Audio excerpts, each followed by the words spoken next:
Hey everybody, this is the Longhorn Confidential for Tuesday, November 11th. I'm Danny Davis, the American-Statesman, joined by Cedric Golden, Thomas Jones, David Eckert.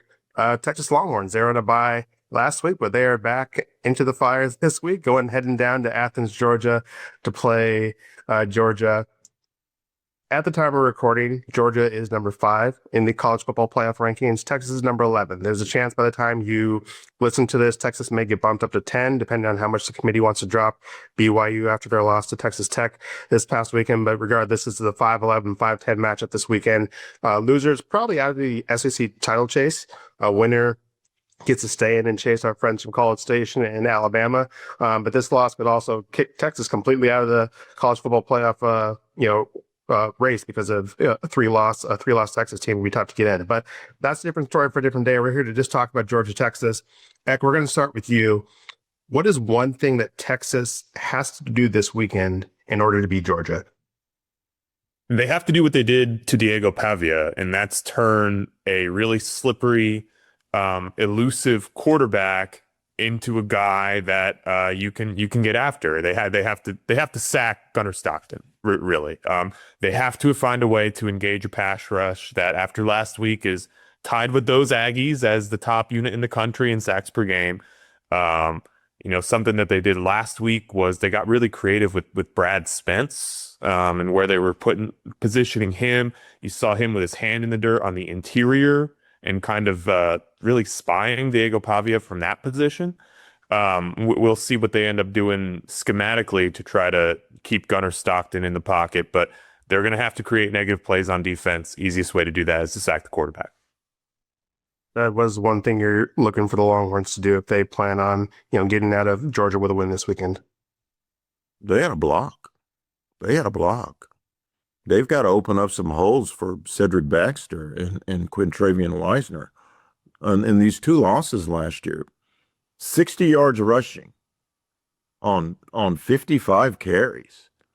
That is abominable. I mean, and they need to figure out how to get a semblance of a run game going to open up the play action for Arch Manning. And, the offensive line to me is the most important unit this weekend. 13 sacks given up last year in the two Georgia losses. They were by far the biggest loser unit in those two games. They were the most, that was the most damning part of those two losses besides Bert Auburn in the SEC title game. So I think that they got to block, they got to protect. And if they do those two things, I think the defense is going to be okay. But if they do those two things, I think they have a really good chance to win this game. EJ, what's your key to success this weekend? I'm kind of going to double down on what said saying. Like you said, they had 13 sacks last year. Look, they only have 9 this year. Georgia has 9 sacks all year. They're 11, not a good 11 now. It's 11. They're at 11? Yeah, just look. It's 11. Okay. They're not a great pass rushing team. They're dead last. I believe they're dead last still in the SEC. And with this Texas offense, I don't think they can run the ball effectively. I just don't. So I think they turn it over to Arch again, which has worked out fine the last few games.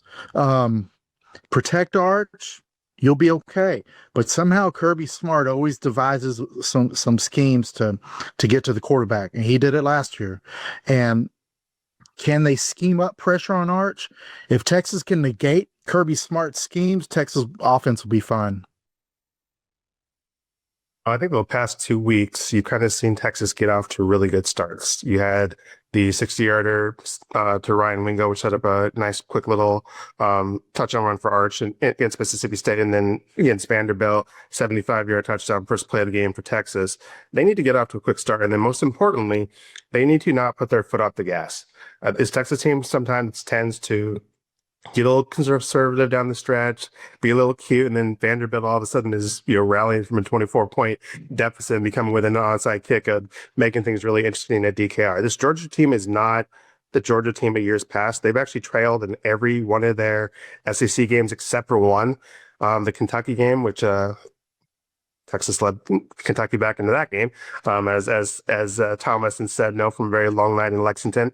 But they need to be able to get up early, score some points early, and then figure out a way to hold Georgia off, because Tennessee knows what happens when you don't hold Georgia off. I think they came back against Ole Miss last week. Mississippi State got up early, and Georgia ended up coming back and turning that into a blowout. So everyone except for Alabama has managed to kind of leave the door open for Georgia, and Georgia has walked right through. So Texas needs to do a better job of striking early, getting off to a good start, which is done really well for them these past couple weeks, and then they need to slam that door, because this Georgia team is very good at rallying. They don't go down easily, which is what you'd expect from a Kirby Smart team, but they've definitely given some opponents some opportunities to knock them out. Those teams just haven't landed those final punches. On the flip side, so we'll go to you first. What is one thing that Texas cannot let happen if they want to beat Georgia? Excuse me, not basketball season. Hey, if they turn the ball over, it don't matter who they play. It could be Georgia, Georgetown, George Jefferson. It don't matter. They're going to be moving on down that ladder. They're not making the CFP. They got to take care of the ball, Daniel. Got to take care of the ball. Arch can't throw interceptions, and they can't put the ball on the ground. Turnover margin is so big in this conference, man. And if they can win that battle, be clean. I think they've got one turnover in like the last 6 games. They can play clean like that. Arch Manning 1 pick, and 7 touchdowns in the last couple of games. So if they can play that way, they got a shot. But taking care of the ball in a raucous environment like that one is tantamount. If you're going to be the first team to beat them, the second team to beat them since 2019 in Sanford Stadium. So turnovers will be key. That right there is why Cedric Golden's a professional. I completely flubbed, and he picked that ball up and recovered my fumble, and we kept it moving. But I would say that this Georgia team, even though they've had some issues like Texas on their offensive line, I think they've had 6 different combinations start on that offensive line. They're still good at running the football. They're a top 20 run offense. This Texas team is a top 5 run defense. That's partially inflated because sacks are negated by that goes against your rushing total. But Texas has allowed one 100-yard rusher this season. That was Jaden Baugh down in Florida. Devin Booth at Mississippi State got really close. I think he was 1 yard shy, but Texas has not allowed a lot of teams to hit them with the run. Passing game's a different story, but if Texas doesn't allow this Georgia team to do what this Georgia team can do and run the football, I think that sets them up for a as well a chance as any to go on the road and win a game. Thomas, was one thing Texas cannot let happen this weekend if it wants to win. David referenced this earlier. If you get some negative plays on defense, you'll kind of prevent Georgia from getting some of their tempo. And we saw Blake Shapen and Mississippi State kill Texas with tempo. When Diego Pavia and Vanderbilt kind of got out of character and started going tempo, they scored 21 points in the 4th quarter. Texas hasn't handled tempo well. They got to get some negative plays, keep that Georgia offense uncomfortable, keep them in 2nd long, 3rd and long, slow them down a bit, and I think Texas will be okay. Like your thoughts? Yeah, I think they can't allow Georgia to get pressure with 4 on defense. If you look at the games where teams have been successful scoring against Georgia, it's because they're forcing them to blitz. Tennessee blitzed on Georgia had to blitz Tennessee on about 50% of Joey Aguilar's dropbacks. The same for Ty Simpson when Alabama went there and beat them. Even Blake Shapen, who was okay against them last week, they ended up having to blitz a lot. So I think if Texas's offensive line can stand up to their base defense and kind of force Georgia to send some pressure, that's going to be something that Steve Sarkisian can exploit in his game planning. And we've seen that short, quick game stuff to Ryan Wingo kind of work. That's where you can engage that type of play. So if Texas is giving up pressure with 4, then I think they're going to be in trouble, because you're not going to be able to create those mismatches in other places of the field.